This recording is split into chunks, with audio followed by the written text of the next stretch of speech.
কাছে মাপ চাইলে ইজ্জত কমে না, বরং ইজ্জত বাড়ে। কোন দিক যাব? আমাদের সমাজে এমন দেখি, ছেলেটা ক্লাস 8-এ পড়ে স্কুলে, কোন ক্লাস? 8-এ পড়ে, দোনালি একটা তার পরনে আছে, দোনালি শুনছেন? ফুল প্যান্ট, ওই সদরঘাটে যে বেছে সস্তা পুরান মার্কেটে 150 দিয়ে একটা কিনে আনছে। এটার একটা জাল আছে না, দোনালির একটা জাল আছে। এই দোনালি একটা পরিয়া, ফুল প্যান্ট পরিয়া শান্তিরা টাইছে বাহে পুতে। এখন বাবা গরিব মানুষ, কোন মতে বদলা কামলা দিয়া পরে স্কুলে পড়ায়, বাপ পুতে আইছে, আলু কিনছে,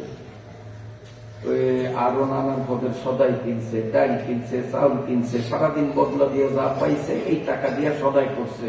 এখন বুড়িয়া নিজে এমনি আসতে পারে না, আরো বুড়া মানুষ সংসারে খাওয়া পড়ার ব্যবস্থার জন্য সারাটা দিন বৃষ্টিতে ভিজিয়া রৌদে শুকিয়া গৃহস্থের কাম করছে। এখন এত বড় হোটলাটা মাথায় লইয়া যাইবে, বুড়িয়ার এই শক্তি নাই, ঠেঙ্গে ঠেঙ্গে বাড়ি খায়। যদি ভূতের কয় বাবা পারি না রে, খুলো, আমার একটা প্রেস্টিজ আছে না, আমি ক্লাস 8-এর ছাত্র, আমি ক্লাস 8-এর ছাত্র, আমার একটা মান সম্মান আছে না, এটি তো ঝুঁকি, এটি তো ঝুঁকি, এটি তো ঝুঁকি। এটিদের কপাল দুনিয়া তো পোড়া, আখিরাত তো কপাল পোড়া। এই জন্য মা বাবার মনে দুঃখ দিও না, মা বাবার সাথে বেয়াদবি করিও না। মক্কা শরীফের ইমাম সাহেব, সারা দুনিয়ার পীর সাহেব মিলিয়া তোমার জন্য দোয়া করলে সেই দোয়া আল্লাহর কাছে কবুল হবে, এমন গ্যারান্টি কোরআনে হাদিসে কোথাও পাওয়া যায় না। আর তোমার মা বাবা হোক মূর্খ, হোক বেনামাজি, এমনকি তোমার মা বাবা হিন্দুও যদি হয়, তুমি মুসলমান, তোমার বাবা হিন্দু, তোমার মা খ্রিস্টান, এমনও যদি হয়, তারপরেও সন্তানের ব্যবহারে মা বাবার মনে যদি দুঃখ হয়, আমার আল্লাহ সহ্য করতে পারে না। মা বাবা অমুসলিম হলেও তাদের খিদমত করা মুসলমান সন্তানের উপর ফরজ। কথা বুঝাইতে পারছি? ওই বুড়ি চিল্লার কয়, মা আমার এই ছোট্ট শিশুরে খাইয়া তোর পেট ভরবে না, আমার বাচ্চারে চাইরা দে, আমারে খা, তবুও আমার বাবার কিচ্ছু যেন না হয়। সুবহানাল্লাহ, সুবহানাল্লাহ। মা কারে কয়? ছোট্ট কালে ডাইন পাশে তোরে শোয়াইছে মা, বিলি মুতিয়া, জায়গা গেছে ভিজিয়া, এইবার বাম পাশে শোয়াইছে, বিলি মুতিয়া, জায়গা গেল ভিজিয়া, করে কোথায় করে রাখবে? এইবার বুকের উপরে রাখিয়া মা শুইছে, সেখানে বিলি মুতিয়া। মহিলার অতিরিক্ত কাপড় নাই, কারণ গরিবের স্ত্রী। তোর যাতে কষ্ট না হয়, এই মহিলা শীতের দিনে সারা রাত তোরে বুকে জড়াইয়া ঘরে বসিয়া বসিয়া হাঁটাহাঁটি করিয়া রাত পার করছে, 1 সেকেন্ড ঘুমায় নাই, কারণ তোরে কোথায় শোয়াইবে, গরম জায়গা করে না। ওই মায়ের মনে দুঃখ দিলে তোর কপালে কিন্তু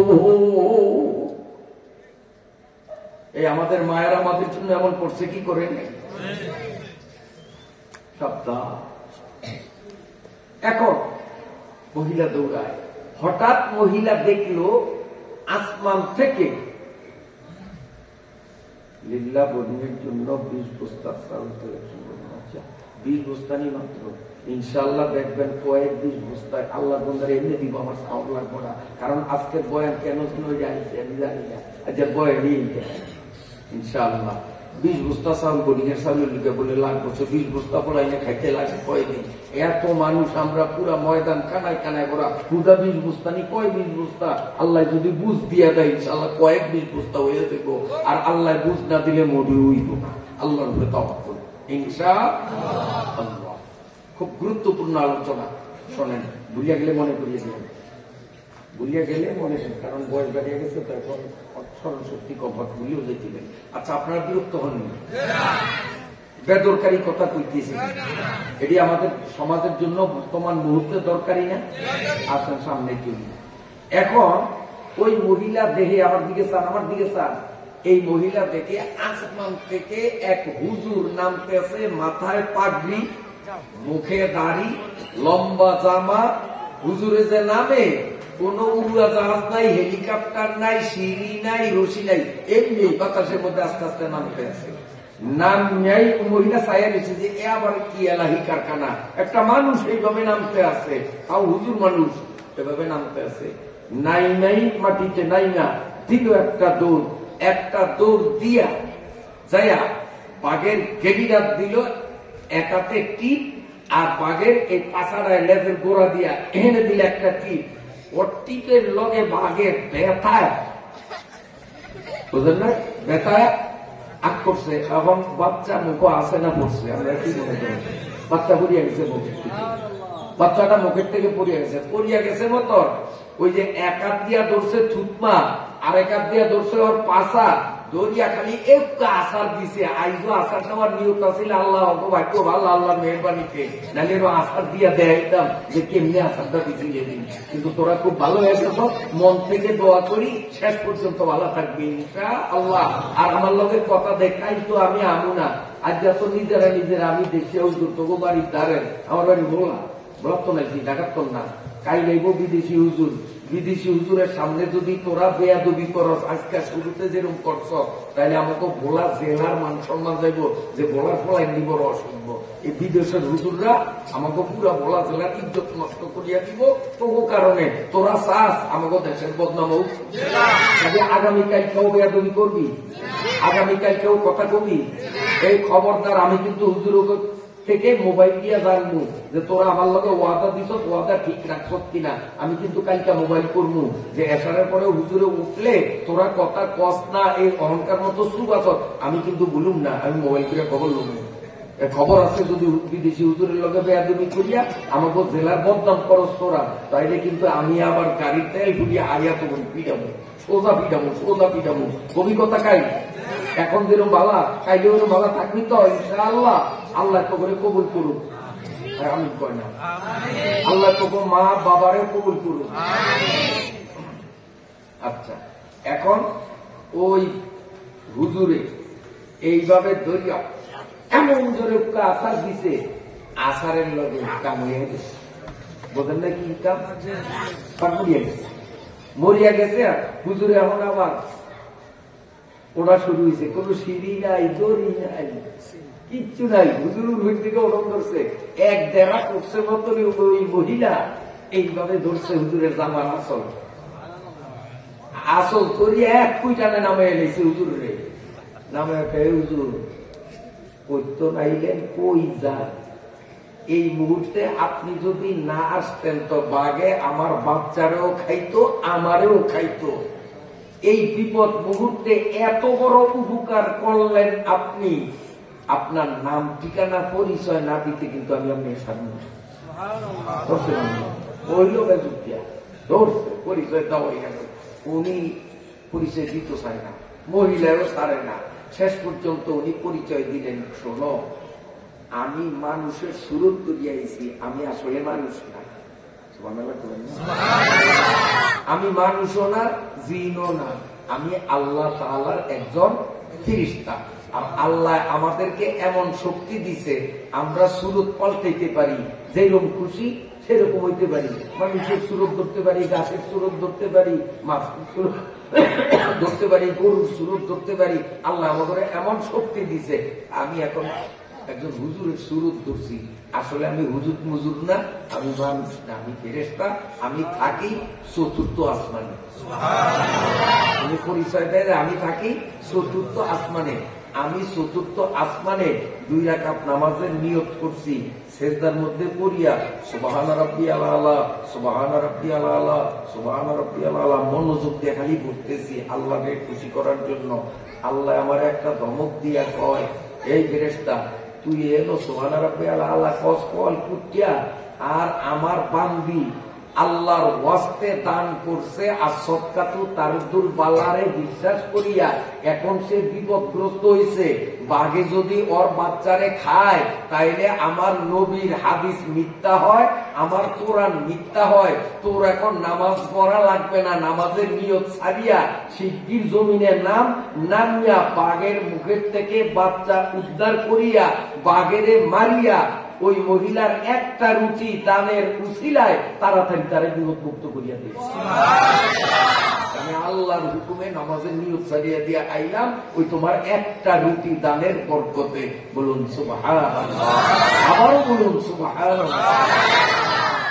তো মহিলা দান করিয়া ঠকছে না দিচ্ছে? ফল আখেরাতেই পাইবো না দুনিয়াতেই পাইছে? দুনিয়াতেও পাইছে, আখেরাতেও পাইবে।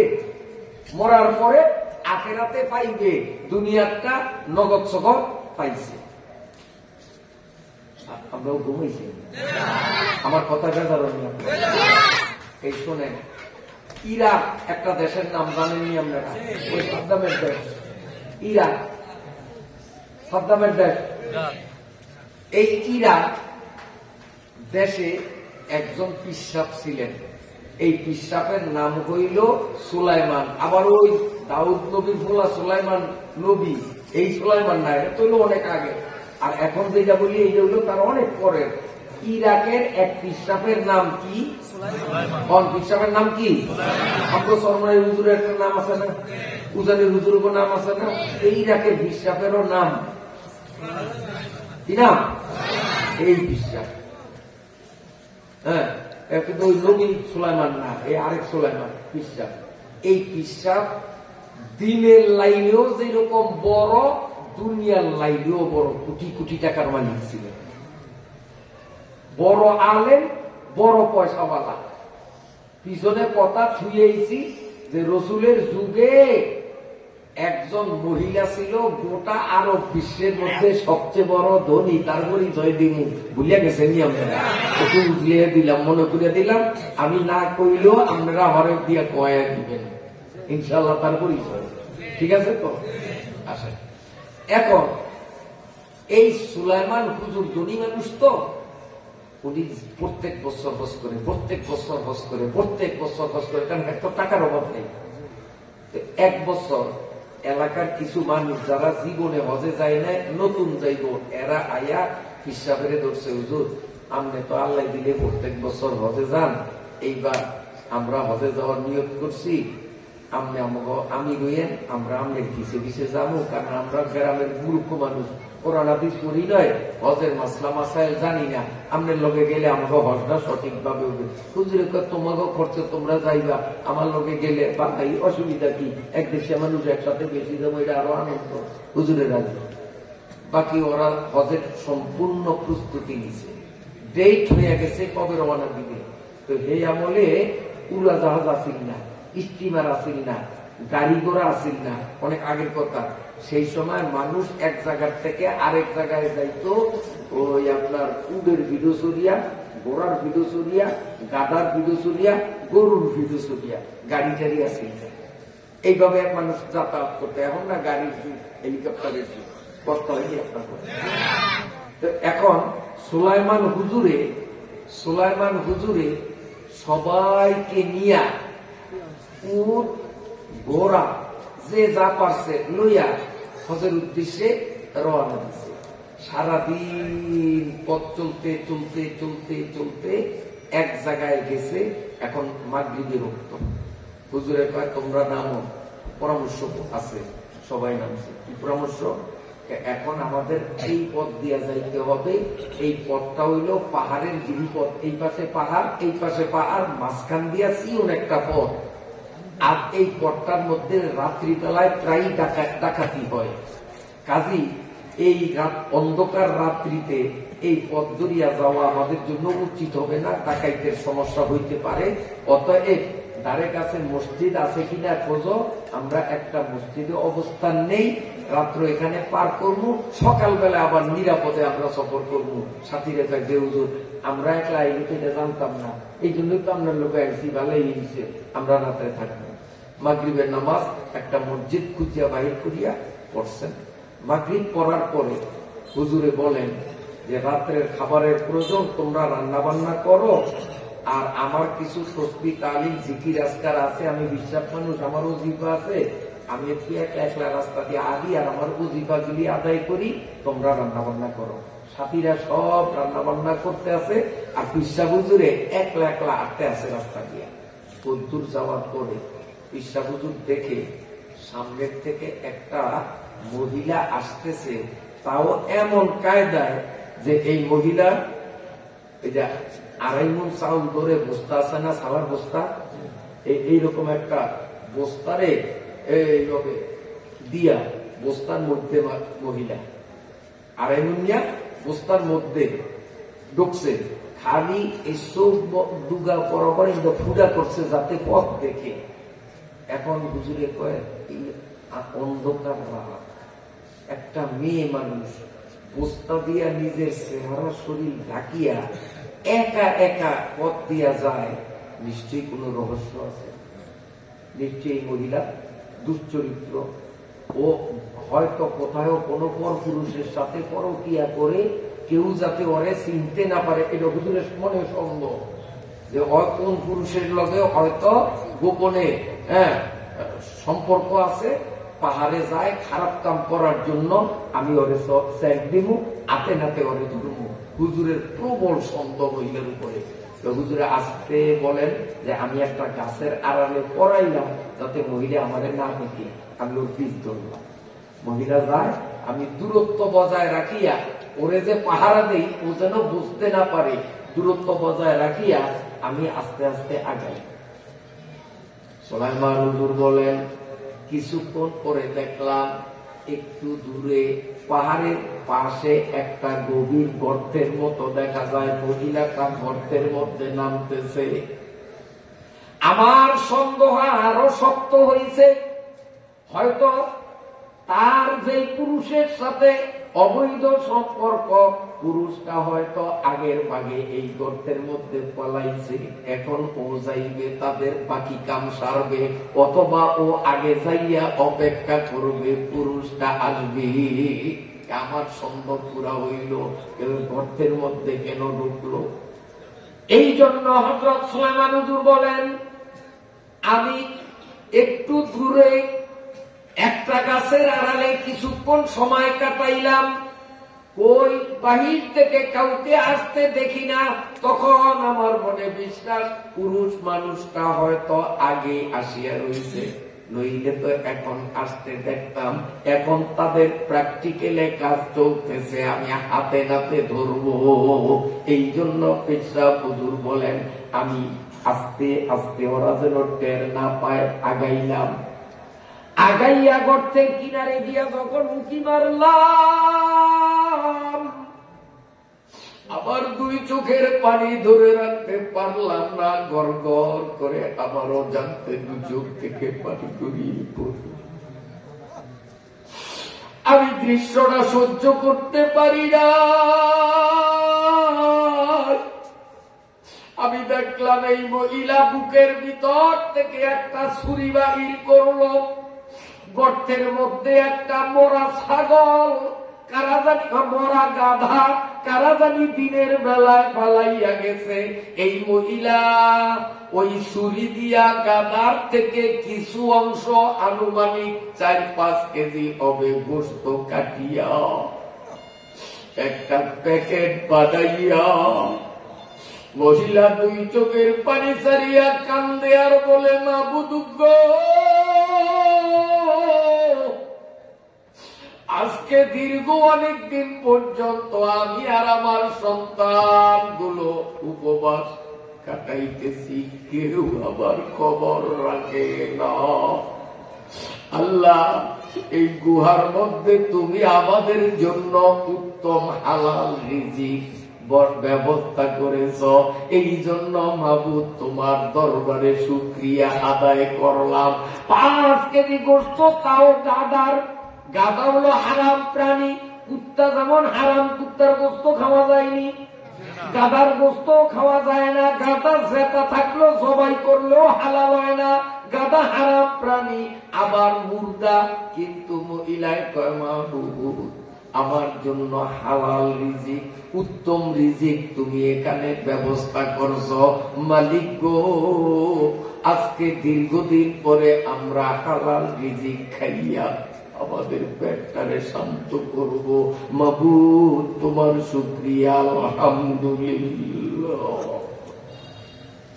হুজুর বলেন, আমি আশ্চর্য হয়ে গেলাম, এমনিতেই তো গাদা হারাম, তারপরেও হলো মরা। এই মরা গাদার গোস্তটাকে শুধু রিজিক বলে না, উত্তম রিজিক বলিয়া আল্লাহর শুকরিয়া আদায় করলো। বিষয়টা আমার ভালো করে জানতে হবে, আমি মহিলার উপর কি ধারণা করলাম আর এখন কি দেখতেছি। ইন্না বাজার জন্য ইসমন, এই জন্য কোনো কিছু দেখিয়াই কুধারণা করা উচিত নয়। হুজুর তো মহিলারে দেখিয়া কুধারণা করছে। এখন হুজুর নিজের গালে নিজে পাপড়ায়, আল্লাহ তুমি আমারে মাফ করো, আল্লাহ তুমি আমারে মাফ করো, আমি এই মহিলার উপরে কেন খারাপ ধারণা করলাম। তিনি পালাইয়া রইলেন। মহিলা অনেক কষ্ট কইরা গোস্তের পোটলাটা মাথায় লইয়া ওই আড়াই মুনিয়া বস্তার ভিতরে ঢুকিয়া গর্ত থেকে উঠতে লাগছে। হুজুর বলেন, আমি পালাইয়া রইলাম। মহিলা যখন কিছু দূর গেল, আমি তার পদাঙ্ক অনুসরণ করিয়া করিয়া আমিও হাঁটতে লাগলাম। সে কই যায়? আমি যাইতে যাইতে যাইতে যাইতে দেখলাম একটা পাহাড়ের কিনারায় লতা পাতার দ্বারা তৈরি ভাঙ্গা চূড়া শীর্ণ জীর্ণ একটা ঘর। ওই ঘরের দরজায় যাইয়া বুড়ি ডাক দিল, আমার মা তোমরা কই? আল্লাহর শুকরিয়া আদায় করো মাবুদ, দীর্ঘদিন আমাদের উপবাস থাকার পরেও জীবন বাঁচাবার ব্যবস্থা করছেন। আল্লাহ আমাদের জন্য উত্তম রিজিক ব্যবস্থা করেছেন। আমি তোমাদের জন্য হালাল খাবার নিয়ে আসলাম, দরজা খোলো। সুলাইমান হুজুর কান্দে আর বলে, ভিতর থেকে মেয়েরা দরজা খুলিয়া দিল। 4টা মেয়ে দরজা খুলিয়া দিল। বুড়ি ভিতরে গেল। বুড়ি বলেন, আমি ক্লান্ত হয়ে গেছি, আমি একটু শুইয়া বিশ্রাম করি। তোমরা 4 বোনে মিলে গোস্ত কোটো, ভুনা করো, খাবো, ক্ষুধার জ্বালা সহ্য হয় না। হযরত সুলাইমান পীর সাহেব বলেন, আমি উঠান থেকে বললাম, ও বুড়িমা,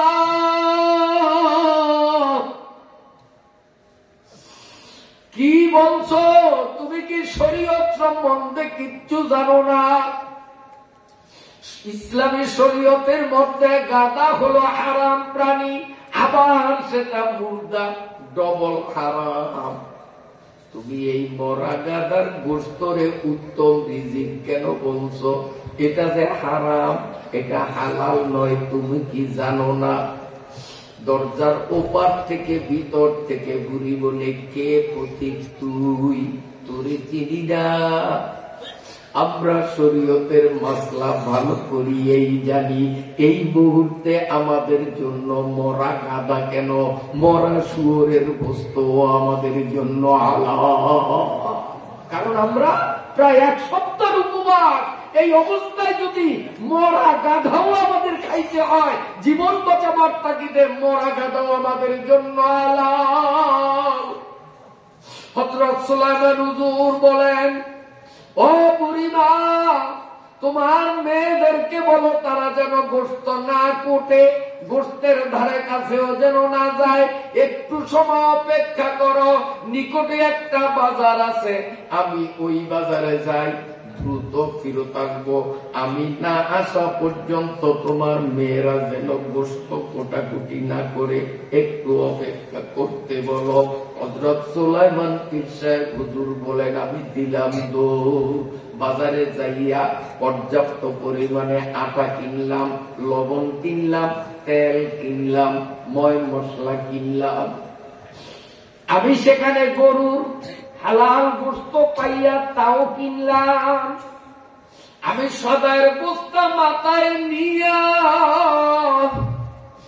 এক দৌড়ে বুড়ির উঠানে আসিয়া দরজা বন্ধ দেখিয়া ডাক দিলাম, বুড়িমা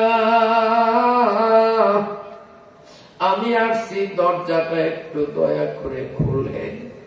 আমি আসছি, দরজাটা একটু খোলেন। ভিতর থেকে বুড়ি বলে, ওরে পুতি,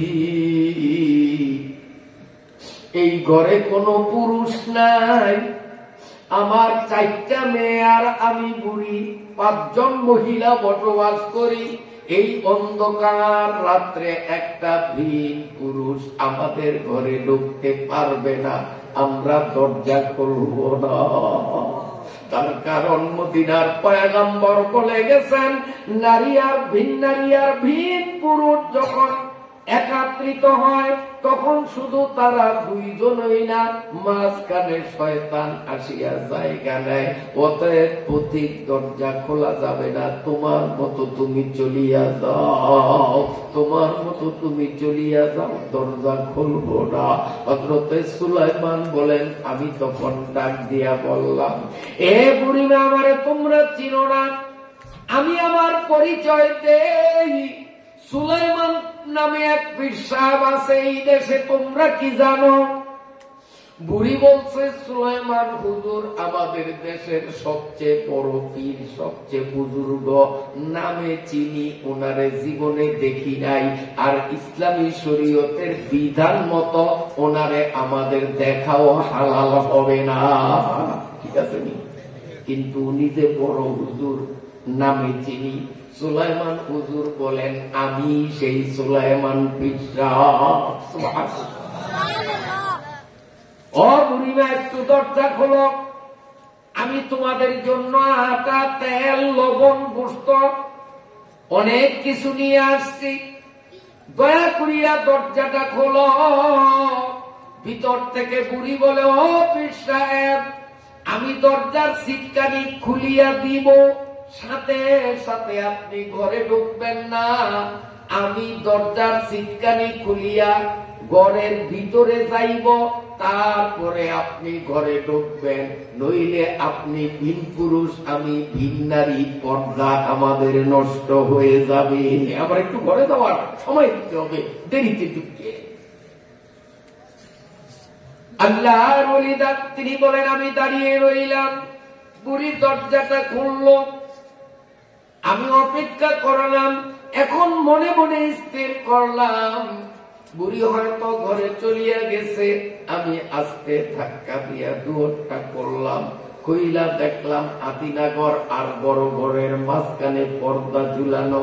আমি পর্দার নিচ দিয়া সব সদাই গুলি ঠেলিয়া দিলাম, আর বললাম, বুড়িবা, হালাল গরুর গোস্ত, তেল, লবণ, সব হালাল জিনিস তোমাদের জন্য আনছি।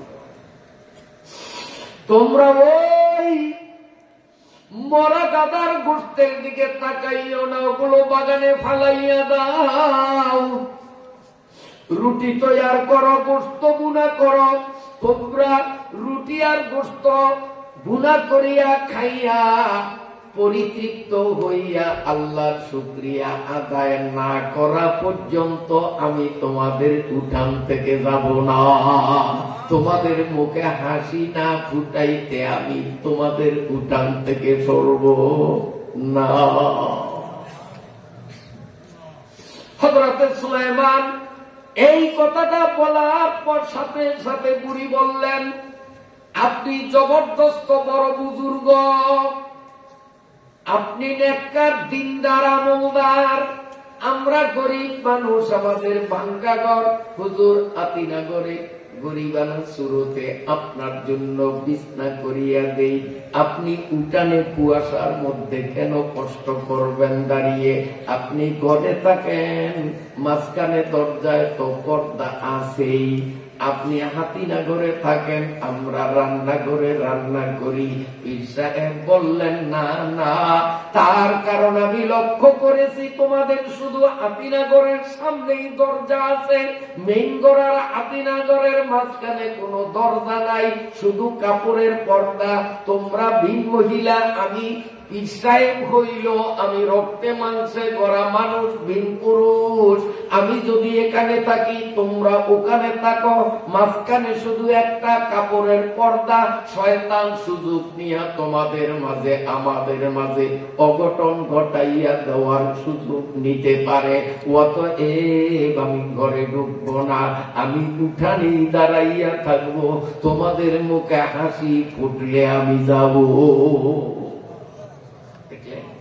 আল্লাহর ওলি তিনি কি জবাব দিলেন যে আমি কুয়াশায় কষ্ট করব, তারপরও যাব না, কারণ আমি হাতিনগরে, তোমরা ওখানে, মাঝখানে কাপড়ের পর্দা। শয়তান অঘটন ঘটাইয়া দিতে পারে। আর আমরা মুসলমানরা আমার সাবালেক মেয়েকে প্রাইভেট মাস্টারের কাছে প্রাইভেট পড়ার জন্য দেই, দরজা জানলা আটকাইয়া জনমের মতো ঘন্টার পর ঘন্টা কি প্রাইভেট যে পড়ায় খোদাই জানে আর ওরা জানে, আমি আর কিছু বুঝি না। আছে না নাই এরকম প্রাইভেট মাস্টার? দরজা আটকে প্রাইভেট পড়ায়। আমার ভাইরা বাবাদের কান খুলিয়া শোনেন, কষ্ট হয়নি আপনাদের?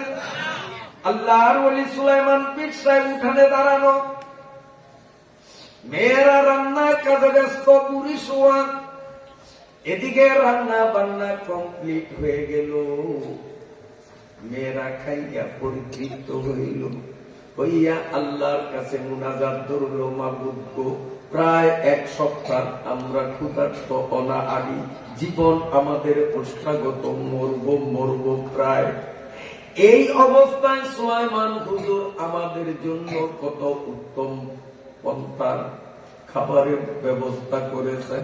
আল্লাহ গো, আমরা শুনি সুলাইমান হুজুর নাকি প্রতি বছর হজে যায়, এবার তিনি হজে যাবেন কিনা আমরা জানি না। আল্লাহ, সুলাইমান হুজুর যদি হজে যায়, সুলাইমান হুজুরের হজটা তুমি কবুল করিয়া নিও। মায়ারা রুটি গোস্ত খাইয়া মনে করতে হবে যে 20 বস্তা চাউল চাইছে, চাউল দিলে এই মাদ্রাসার প্রত্যেকটা ঈদের কণা আপনাদের জন্য দোয়া করবে। ওই মেয়েরা দোয়া করে, আল্লাহ, আমরা জানি সুলাইমান হুজুর প্রতি বছর হজ করেন, এই বছর তিনি হজে যাবেন কিনা আমরা জানি না। যদি তিনি হজে যান, আল্লাহ তুমি হজের সওয়াবটারে তার হজটা কবুল করিও। আর যদি তিনি কোনো কারণে হজে নাই যান, তোমার গুদামে সওয়াবের কোনো অভাব নাই। আল্লাহ তোমার গুদাম থেকে সুলাইমান হুজুরের এই দানের বরকতে কবুল হজের সওয়াব দিয়া দিও।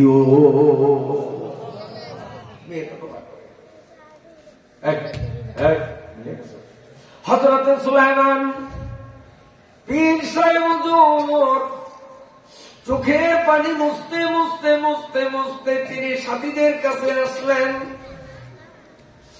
সারাটা রাত তিনি কান্না করলেন। কেন কান্দেন, কেন বেজার? সাথীরা জিজ্ঞেস করলে কোনো জবাব দেন না। সকালবেলা তিনি বললেন, ও আমার সফর সঙ্গীরা, আমি এক কদম সামনে যাব না, এবার আমি হজে যাব না। বিশেষ কারণ আছে, তোমরা যাও। সবাই যত অনুনয় বিনয় করলো, হুজুর পথঘাট চিনি না, হুজুর মাসলা মাসাইল জানি না, আমাদেরকে আশা দিয়া আনিয়া মাছ পথে কেন ছাড়িয়ে দেন? হুজুর বলেন যে না, কাম হবে না, এবার আমি হজে যাব না, তোমরা যাও। হুজুর কারো কথা রাখলেন না, ওরা মনক্ষুণ্ণ হইয়া একা একা চলিয়া গেল। হুজুর নিজের বাড়িতে আসলেন। নিজের বাড়িতে আসিয়া ধনী মানুষ লক্ষ লক্ষ টাকার সম্পদ নিয়া হযরতে সুলাইমান ওই মহিলাদের বাড়িতে যাইয়া বললেন, হে মহিলা, তোমরা 1 সপ্তাহ কাল যাবৎ উপবাস ছিলে, এই দেশের মধ্যে সবচেয়ে বড় অসহায় গরিব ছিলে, আর আমার মতো এত বড় একজন ধনী মানুষ কেন তোমাদের খবর নিতে পারলাম না? আল্লাহর ওয়াস্তে আমারে মাফ করিয়া দাও। আদালতে, আল্লাহর আদালতে হাসরে আমারে আসামি বানাইও না। আমি কোটি কোটি টাকার সম্পদ নিয়ে আসলাম, এই সম্পদ দিয়া তোমাদের চালান বানাইয়া দিব। 1000 1000 টাকার মালিক তোমাদের বানাইয়া দিব, তোমাদের ব্যবসা বাণিজ্য দিয়া দিব, আর যেন তোমাদের কষ্ট করতে না হয়। বহু টাকা দিয়া হযরত সুলাইমান সকালবেলা ওদের শান্ত করিয়া চলিয়া গেলেন। এদিকে দিনের পরে দিন যায়, দিনের পরে দিন যায়, দিনের পরে দিন যায়। না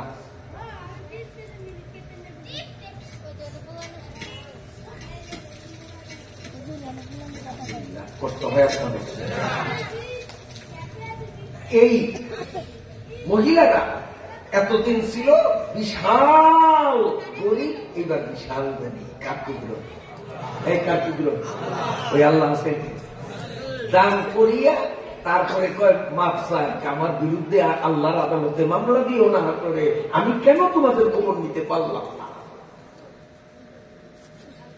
মাফ চাই গেল। এখন হাজী সাহেবরা হজ শেষ করিয়া দেশে আসতেছে, এই খবরটা যখন শুনছে তো দেশ গ্রামের অনেক মানুষ হাজী সাহেবদেরকে আগে আনার জন্য রওনা দিছে। যেমন আপনাদের শান্তিরাটের মানুষ হজের থেকে আসতেছে, শুনছেন ভোলা আইছে, আপনারা অনেকে যাইবেন না ভোলা, এইরকম যায়। তখন সুলাইমান হুজুরের মনে কষ্ট, প্রতি বছর হজে গেছি, এইবার হজের টাকা সব গরিবের দান করিয়া দিছি, হজ করতে পারি নাই, অন্তত হাজী সাহেব করে আগে আনি, ওনাদের সাথে মুসাফা করি, তারা নিষ্পাপ, আল্লাহ আমারে মাফ করবে। হুজুর সুলাইমান হুজুরও গেছে, সুলাইমান হুজুরও গেছে। যাইয়াই যখন সুলাইমান হুজুরকে আসসালামু আলাইকুম মুসাফা করতে হাত বাড়ায়, সবাই ভেটকি দিয়া পল্লা পিছনে দেয়, কেউ হাত বাড়ায় না। ফাইজলামি করার থাকা পান্না হুজুর মানুষ, বাহাত্রামি করছেন আমাদের সাথে। হুজুরের গায়ে আবার কিতাব, আমি পিসাব, আমারে সবাই কত ইজ্জত তাজিম করে, আর ওরা কি শুরু করলো? কারণ কত বড় ফাজিল আপনি, হ্যাঁ? আপনি আমাদেরকে হাটকি দিয়া মাঝপথে ছাড়িয়া ভিন্ন পথ দিয়ে আপনি হজে গেছেন। আপনারে আমরা এতগুলি মানুষ জাগ্রত অবস্থায়, স্বপ্নে না, আপনারে আরফার ময়দানে দেখছি, দৌড়ে গেছি, কিন্তু লাগুর পাই নাই, আপনি হেলতে বলাইছেন। এরপরে আমরা মুজদালিফায় গেছি, যা আপনারে আমরা দেখছি সামনে সামনে, আমার সামনে সামনে আনেন, দৌড়ে লাগুর পাই নাই, হাজী সাহেব ভাগ দিয়া কমনে ফলাইছেন। মিনা যখন গেছি, ওই শয়তানের 3 জায়গায় পাথর মারতে হয়, ওইখানে দেখছি। কাবাঘরের তোয়াফ যখন করি, আমাকে সামনে সামনে 10-15-20 জনের সামনে দেখি আপনিও তোয়াফ করেন, আপনাকে সব জায়গায় দেখছি, আপনি আমাকে ধরা দেন নাই, ফলাইয়া আবার আমাকে আগে দেশে আইছেন, এখন কি আর কি করতে আইছেন আমি বলবো? উনি যত কিরা কসম করিয়া কয়, বাবা কারে দেখছো মানুষের চেহারায় মানুষ হয়, আমি এবার হজে যাই না, আমি হজে যাই নয়, তোরা কারে না কারে দেখছো কে জানে, আমার লোকের মুখ বেয়াদবি করিস না, আমাদের আমি এতগুলি মানুষের চোখে দেখছি, কি ভুল দেখছি? হযরত সুলাইমান হুজুর চিন্তায় পড়িয়া গেলেন, ওদের বিশ্বাসই করাইতে পারে না। আপনারে জমজমের পানি খাইতে দেখছি, তোয়াফ করতে দেখছি, মুজদালিফায় দেখছি, মিনায় দেখছি, আরাফায় দেখছি, নবীজির রওজা জিয়ারত করছি, সেখানেও আপনারে দেখছি, কিন্তু আপনি আমাদের ধরা দেন নাই, আগাইয়া আগাইয়া একা একা গেছেন। সুলাইমান হুজুর সারা রাত মনের দুঃখে কান্দে, আল্লাহ আমি কিরা কসম করিয়া বললাম, মানুষগুলো বিশ্বাস করে না, আমার মৃত্যু সাজাইয়া সমাজে আমার মান সম্মান নষ্ট করতেছে। আল্লাহ ব্যাপারটা কি? আমি তো গুনার কাম করি নয়, হজে যাই নাই, হজের টাকাগুলো আমি গরিবদের দান করছি। আল্লাহ আমি তো আমার ধারণায় ভালো কামই করছি, তুমি আমারে কেন বেইজ্জত করো? খালি কান্দে কান্দে, ঘুম আসে না, ঘুম আসে না, রাত দুপুর পরে দুই চোখ যখন ঘুমে ভারাক্রান্ত হয়ে গেল, সুলাইমান হুজুর এখন নাক টেনে টেনে ঘুমান। ওই সময় তিনি স্বপ্নে দেখতেছেন দুইজন ফেরেশতা, একজন তার মাথার কাছে, একজন তার পায়ের কাছে। এক ফেরেশতা আরেক ফেরেশতারে কয়, এই লোকটারে চিনুনি? ফেরেশতা কয়, ইনি ইরাকের বড় পীর হযরত সুলাইমান হুজুর। আরেকজনে কয়, এইবার সুলাইমান হুজুরে হজে যায় নাই, হজে যাওয়ার টাকাগুলো গরিবদের দান করছে।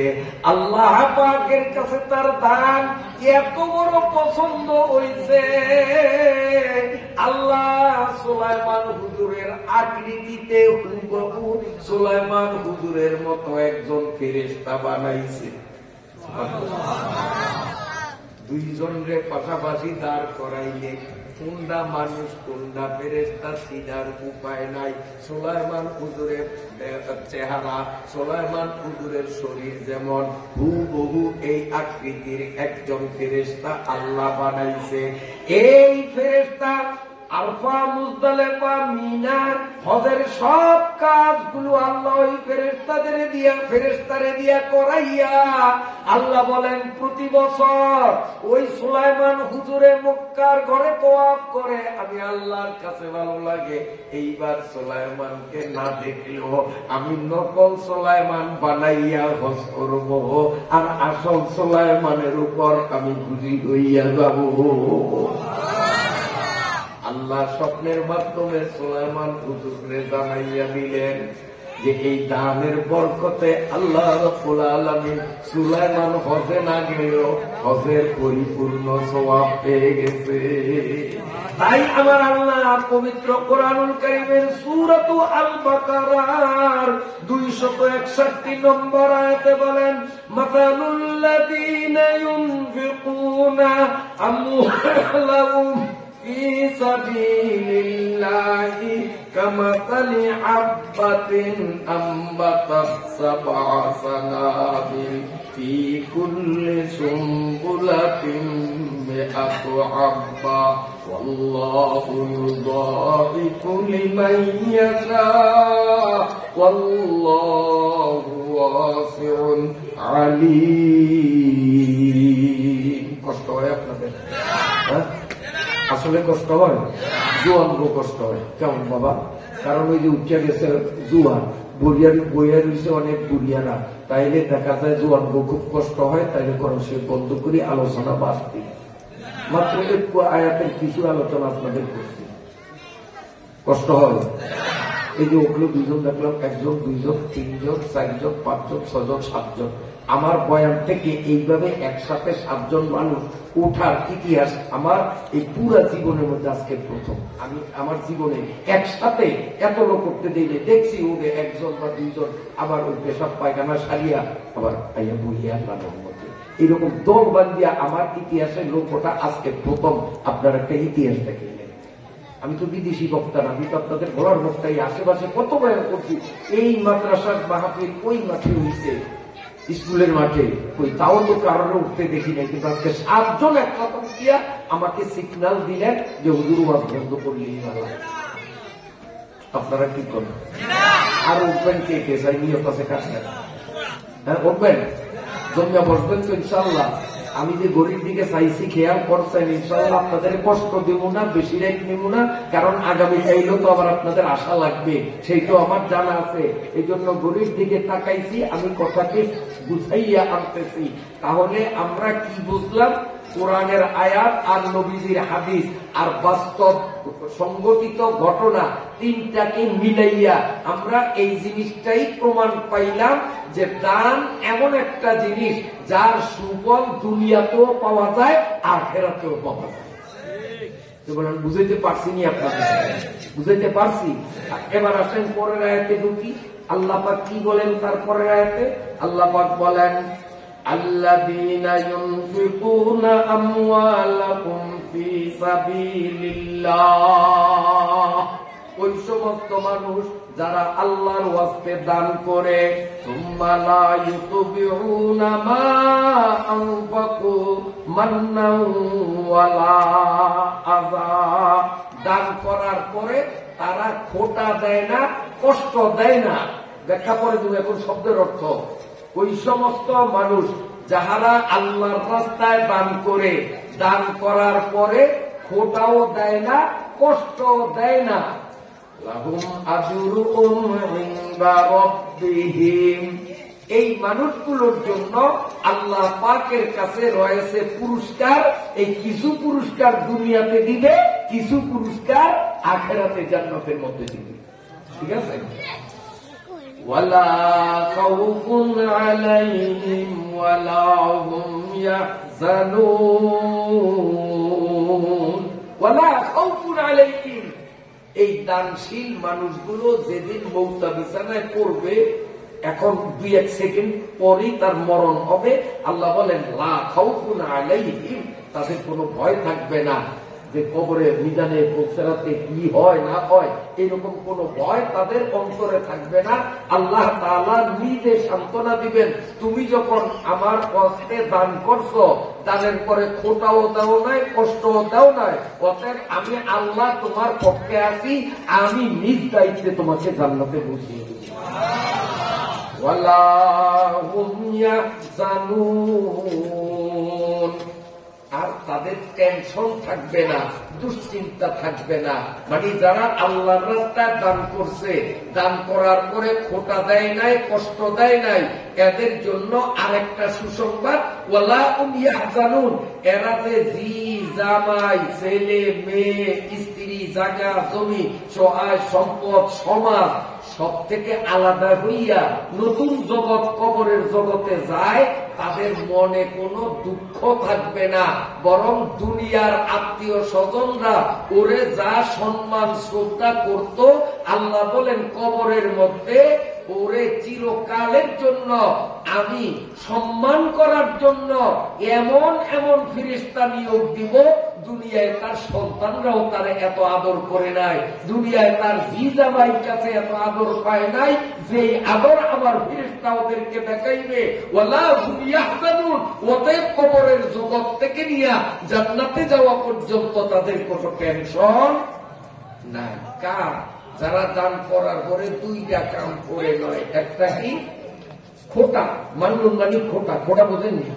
যেমন উদাহরণ দেই, এর উদাহরণ দেই, এই হুজুরে আর আমি উদাহরণ দিই। হুজুরে এক সময় ঠেকাত করছে, কথার কথা, ওনার 2000 টাকা দরকার, আমার কাছে চাইছে, হুজুর আমি হিসেবে দেখছি কি এখন সেনামের যেমন টেয়া আছে, আমার 2000 টাকা আল্লাহ মস্ত থাকবে, ভালো লাগছে। আমি 2000 টাকা ওনারে আরো লাগতেছে। ওনার ওই মুহূর্তে আমার 2000 টাকা ওনার জন্য 2 লাখ টাকারও উপকার হয়েছে। এরকম হয় না অনেক সময়? বিপদ মুহূর্তে 1 টাকার অনেক মূল্য। উনি অনেক উপকৃত হয়েছেন, এই বিশাল একটা বিপদ ছিল না, উনি এই বিপদ থেকে মুক্তি পাইছে। একদিন কয়েকদিন পরে সার দোয়া নেওয়ার 2জন একসাথে হয়েছি, কথার ফাঁক দিয়ে যদি করে না দেবে, এদিন যে 2000 টাকা দিয়ে আমরা উপকার করছিলাম, বুঝিয়ে গেছে এইটা কয়েক করতে এই যখন বললাম এই কথাটা কি? খোটা দেওয়া। খোটা দেওয়া হালাল না হারাম? খোটা দেওয়া হালাল না হারাম? হুদা হারাম না। যত বড় দান করুক, দান করার পরে যদি খোটা দেয়, তাইলে তার পরিণতি কি হয়? দানের সবটা বাতিল হয়ে যায়। দুনিয়াতেও কিচ্ছু পাবে না, আখিরাতেও কিচ্ছু পাবে না। আল্লাহ কতটা কেটেছে খোটা দেওয়ার মালা। এই খোটা দেওয়ার অভ্যাসটা পুরুষের চেয়ে মহিলাদের মধ্যে বেশি। আমি যে প্রথম হাদিস পড়ছি, ক্বালা নবী সাল্লাল্লাহু আলাইহি ওয়াসাল্লাম সালাসাতুন লা ইয়ানজুরুল্লাহু ইলাইহিম ইয়াওমাল কিয়ামাহ, 3 প্রজাতির মানুষ কিয়ামতের মাঠে যখন উঠবে, আল্লাহ রহমতের নজর দিয়া তাদের দিকে তাকাইবে না। 3 প্রকারের মানুষ আল্লাহ রহমতের নজর দিয়া তাকাইবে না। ওয়ালা ইউকাল্লিমুহুম, ওই মানুষগুলো আল্লাহর সাথে কথা বলার চেষ্টা করলেও আল্লাহ কথা বলার সুযোগ দিবে না, ওদের সাথে আল্লাহর কোনো কথা হবে না। ওয়ালা ইউযাক্কিহিম, আল্লাহ গুনাহ থেকে ওদের পবিত্র করিবে না, অপবিত্র অবস্থায় তাদেরকে জাহান্নামের মধ্যে নিক্ষেপ করবে। সাহাবায়ে ইকরাম জানতে চাইলেন, ইয়া রাসূলুল্লাহ, এই হতভাগা কপাল পোড়া মানুষগুলো কারা, একটু পরিচয় দিয়া দেন। আমরা যদি এই 3 গ্রুপের কোন গ্রুপে থাকি, ওগো নবী, আমরা তওবা করিয়া শুকরাইয়া যাব। আর যদি 3 গ্রুপে নাই থাকিয়া থাকি, আল্লাহর শুকরিয়া আদায় করিয়া ফাইনাল সিদ্ধান্ত নিব, জীবনে 3 গ্রুপে আমরা থাকব না। আপনারাও এমন নিয়ত করলে কেমন?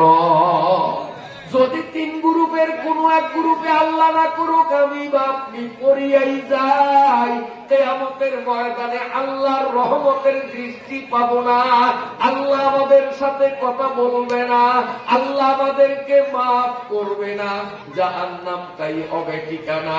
নবী গো আমাদের জানাইয়া দেন কে সেই 3 ব্যক্তি। আল্লাহ নবী বলেন, 1 নম্বর আল মুসবিলুল ইজার। নবী বলেন ওই সমস্ত মানুষ যারা লুঙ্গি, পায়জামা, ফুল প্যান্ট এমন কায়দায় বানায়, এমন কায়দায় পরে যে পায়ের কাকড়িরার নিচে গিয়া পড়ে। আপনাদের এলাকায় হয়তো নাই, আসেনি? কাকড়িরার নিচে যারা কাপড় পরবে, চাই লুঙ্গি হোক, পায়জামা হোক, প্যান্ট হোক, কাকড়িরার নিচে পরা হারাম। কিয়ামতের ময়দানে আল্লাহর নজর পাবে না, আল্লাহর সাথে কথা হবে না, ঠিকানা হবে জাহান্নাম। এর থেকে বাঁচার উপায়, লুঙ্গিটারে খুশিয়া খাসিয়া একটু জাগাইয়া পড়লেই চলে। আর পায়জামা আর ফুল প্যান্ট যাদের লম্বা, দর্জির কাছে যায় 1 ইঞ্চি কমাইয়া নিলেই হয়ে যায়। ঠিক আছে নি? জিনিসটা বেশি কঠিন নেই। লুঙ্গি যারা বিন্দি, কাল থেকে খেয়াল করবো যেন লুঙ্গি তলে না যায়, কুচিয়াও করে রাখবো। আর জাগো পায়জামা ফুল প্যান্ট লম্বা, এরা কালকার দর্জির কাছে গিয়া খালি 1 ইঞ্চি কাটিয়া ফেলাবো, তো এই তো 1 নম্বর বাইরে গেল। ঠিক আছে না? তো বিষয়টা কঠিন না সোজা? তাহলে কয় দলের লগে আল্লাহ কথা কইব না? গেল কয় দল? বাকি 2 দলের কথা কমু। সাহাবা একরাম কয়, নবী জি আপনি বলেন। নবী বলেন 2 নম্বর হলো আল মান্নান। মন্নানে জান্নাতে যাবে না। আবার এরও কোনো মন্নান থাকলে বললে, হায় হায় আমার ভাই আমার কি নাম রাখলো, ওরে তোর নাম মন্নান না, তোর নাম হইল আব্দুল মন্নান। মন্নান শব্দের অর্থ খোটা দেওয়া। মন্নান শব্দের অর্থ খোটা দাতা, যে খোটা দেয়। খোটা দেওয়া এইটা আল্লাহর জন্য জায়েজ, বন্দার জন্য হারাম। মানে আমি খোটা দিতে পারবো না, আপনি খোটা দিতে পারবেন না, এই নিয়ে খোটা দিতে পারবো না। খোটা দেওয়ার অধিকার খালি একজনের, কার? খালি কার? আল্লাহ। গৌরব করার অধিকার তাও একজনের, কে? তিনি। একটা মজার কথা শুনে, হয়তো জীবনে শুনছেন কিনা জানি না, কইতাম নি। মুসা আলাইহিস সালাম একদিন তুর পাহাড়ে যায়, আল্লাহর নবীর কথা কইছে। তো মাঝখানে পথে শয়তানের নবীর দেখা, একবারে দরবেশের সুরত, টুপিটা মাথা দিয়া, দাড়ি দুড়ি এই বেশ লইয়া মুসা নবীর সামনে গিয়ে, আসসালামু আলাইকুম। নবী মনে করে বিমানুর দেখিয়া, ওয়ালাইকুম আসসালাম। মুসা নবী আপনি তো আমার মধ্যে ডাইরেক্ট কথা কোন, মানে মুসা নবীর পান দেওয়া শুরু করছে। ওনার অনেক রাত বেশি হয়েছে তো, সংক্ষেপে ইঙ্গিতেই মুসা নবীরে খুব পান দিতেছে, ওনার প্রশংসা করতেছে। তো মুসা নবী তো আল্লাহর নবী, মুসা নবীকে বুঝিয়া আমারে পান দিয়া বাস্ত করবি, আমি আমার কিচ্ছু করতারবি না, আমার মধ্যে গৌরব টাকা পুরি আসবে না, আমি আল্লাহর নবী, তুই পান দিলে মনে করবি যে আমি হুলমু, আমার মধ্যে টাকা পুরি আসবে, ওই না, তোর মূল কথা ক, কি জন্য আমারে দাঁড়া করেছ? তখন কয়, নবী গো আসল কথাটাই কইয়া ফেলাই, আমারে চিনেন না? তোরে তো জীবনও দেখি নাই, আমি হইলাম মিস্টার ইবলিস। পরিচয় দিছে আমি। তখন মুসা আলাইহিস সালামকে আউযুবিল্লাহি মিনাশ শাইতানির রাজিম, নবী থামেন, এত সকালে আমারে ঘৃণা করি আউযুবিল্লাহ বলিয়েন না, আমি মিস্টার ইবলিস আপনার কাছে আইছি কি আরে জানেন না? আমি আকাম কুকাম জীবনে কম করি নাই, কম করে নাই, এখন আমি একটু ভালো হইতাম চাই, আমি ভালো হইতাম চাই, তবা করিয়া আল্লাহর কাছে প্রিয় হইতে চাই। আপনি তো আল্লাহর নবী, তুর বাহারও যাইয়া আমার পক্ষে হইয়া যদি একটু সুপারিশ করেন তো হয়তো আমনের মাধ্যমে আমার কপালটা করতে পারে, আল্লাহ আমারে মাফ করিয়া দিতে পারে। কিন্তু আল্লাহর কাছে আমার পক্ষে সুপারিশ করবেননি যে ইবলিসে ভালো হয়ে যেতে চাই। মুসা আলাইহিস সালামের কলিজাটা এত বড় হয়ে গেছে যে হয় যদি ভালো হয় তো দুনিয়ায় আর মারামারি কাটাকাটি খুনাখুনি থাকুনিও, হ্যাঁ হামাসের আর ইসরায়েলের শয়তান গোমাজের এই গুতাগুতি থাকতো নি যদি ইবলিসে ভালো হয়ে যেত। ভারতে মোদি অসভ্য এই গরুর দুধ খাওয়া পার্টি ওরা মুসলমানদের মসজিদ ভাঙ্গিয়া মন্দির বানাইতো যদি ইবলিসে ভালো হয়ে যেত। এটি ইবলিসে করায় না কেউ। হ্যাঁ আমাদের দেশে কত মানুষ মারলো, হায় হায় বাস্তব ঘটনা। ইবলিসই তো করাইছে। ইবলিস ভালো হইলে তো গোটা দুনিয়ায় শান্ত করছে। আসলে কলিজাটা বলেছে কমু কমু কমু কমু আমি কমু, তুই ভালো হইলেই তো জগৎ ভালা। ওই তো কয় আমি না হইতে আমি আর যাই না, বুড়িয়া বুড়ি ইংলিশে কত যে আজ একটা কিছু হইব, আল্লাহ মানে মাফ করবো, আমি ভালো হয়ে যাবো। মুসা নবী আল্লাহর লগে কথা কইছে, অনেক কথাবার্তার পরে কথাবার্তা শেষ, আল্লাহ তাইলে বিদায় আমি যাই। আল্লাহ কেউ মুসা নবী যাই না, কত কেমন লোক দেয়া হয়েছিল। আমি তো ভুলেই আল্লাহকে তুমি বলতারো, আমি আল্লাহ বলি নাই। ওই যে একজন মহিলা গরিব নাম কমু কইছি, আমরা বললো আমি কিন্তু বলি নাই, মনে আছে নি? মহিলার নাম কেন কই না জানেন? কই না আরো 2-4 যাওয়ানের জন্য প্রস্তুতি নিছে। আমি অপেক্ষা সেইটা যাও, যারা অরিজিনাল শ্রোতা আমার এগরে কমু, ওই 2 নম্বর যেগুলো এগুলো কম না ওগুলো যাও, ওদের অপেক্ষা আছে। এখন যাও দেখবে চলে আপনারা যাইবেন নি? তাইলে যাই আমি হলে কইতেন ইনশাআল্লাহ থাকবেন তো শেষ পর্যন্ত। আমি আর নতুন আয়াতে ঢুকবো না, যে আয়াতে আছি এই আয়াতে শেষ করবো। পরের আয়াত আরো দারুণ আলোচনা ও ফজর ঠেকাইলো ইনশাআল্লাহ। আল্লাহর কোরআনে আমরা করে আনার মতো আটকাইবো আমি না, আল্লাহর কোরআনের কেরামতি। পরের আয়াতে যদি ঢুকি, কিন্তু আয়াতে ঢুকবো না, যেহেতু মাহফিল কাইলো আছে। যদি শেষ দিন হইতো তো আয়াত আরোগ্যার ধরনের নিয়োগ করতাম, কারণ আরোগ্যার জানি না এখানে সংখ্যানে জানি। আল্লাহকে মুসা হত কেমনে দেওয়া হয়েছে তো ভালো হয়ে যেত চাই। আল্লাহ হয় পালা হইলেই তো আর ইসরায়েলের লগে হামাসের লগে যুদ্ধ হইব না।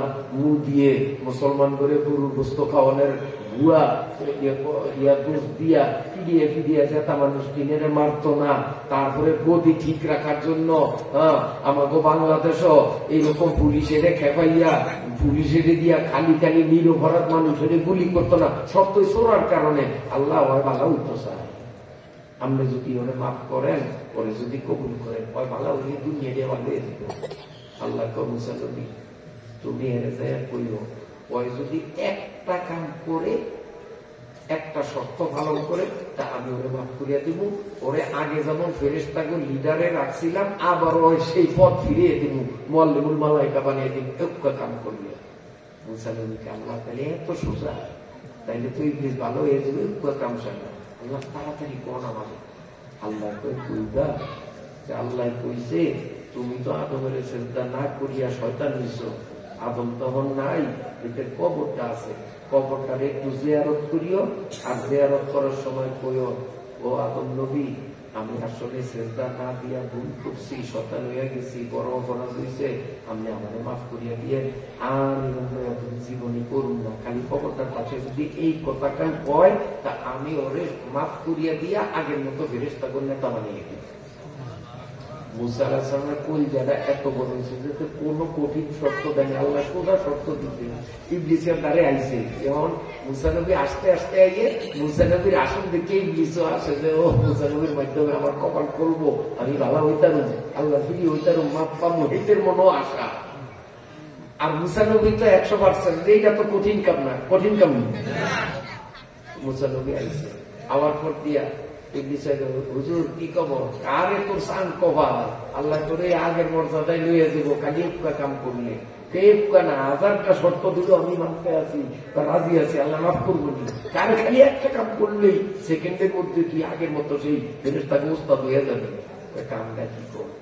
কাম রইল আদম নবীর কবরটা একটু জিয়ারত। এর দূর পয়সা এখন আল্লাহ আর কথা টুকে আল্লাহ আর কথা টুকে হ্যাঁ, যেই আদমে জেতা আছে আমার সামনে হাজির আছে, চোখ দিয়ে দেখছি, এই সময় এটার সামনে আমি নতুন সঙ্গীত করি নাই, আর সেই বেটার কবরের জিয়ারত করতাম, আর কবরের তারা যে নতুন স্বীকার করতাম। এইটা বাদে যদি আল্লাহ কিছু কয় তো কইতো কর, এই কাম আমি ভাবি না। এইটারে কয় গৌরব, এটারে কি কর গৌরব, অহংকার। গৌরব করার অধিকার একমাত্র আল্লাহ, আল্লাহ ছাড়া কেউ গৌরব করতে পারবে না। যদি গৌরব করে তো সে শয়তানের কাতারে হয়ে যাবে, আল্লাহর রহমত থেকে বঞ্চিত হবে। আর মান্নান মানে খোটা দাতা, খোটা দেওয়া আল্লাহর জন্য জায়েজ। কোরআন শরীফে বহু জায়গায় আল্লাহ আমাদেরকে খোটা দিছে। খোটা দেওয়া আল্লাহর জন্য গুণ, আর খোটা দেওয়া আমাদের জন্য হলো দোষ। এই জন্য আমরা কোটা দেব, খবরদার লা তুবতিলু সাদাকাতিকুম বিল মান্নি ওয়াল আযা। খোটা দিলেই কিন্তু দানের ফল দুনিয়াটাও শেষ, আখিরাতেরটাও শেষ। খোটা দিবেন কেউ? তিনজনের কয়জন গেছে? দুইজন, আরেকজন বাকি। এইটা হইল কে? আরেকজন আতিউর রেহেম। নবী বলেন যারা দুনিয়াতে আত্মীয়তার সম্পর্ক ঠিক রাখে না, বিয়া করলে মা বাবা চিনে না, ভাই বোন চিনে না, তখন শ্বশুর শাশুড়ি মা বাবা হইয়া যায়, শালা শালি ভাই বোন হইয়া যায়, রক্তের ভাই বোনকে ভুলিয়া যায়। আসেনিও আল্লাহ আর নবী বলেন এদের এর সাথে আল্লাহ কিয়ামতের ময়দানে তাকাইবে না, ওরে মাফ করবে না, ওরে জাহান্নামে দিবে। আল্লাহ তাআলা মেহেরবানি করে আমাদেরকে এই তিন গ্রুপ থেকে হেফাজত করুন, বলেন আমিন।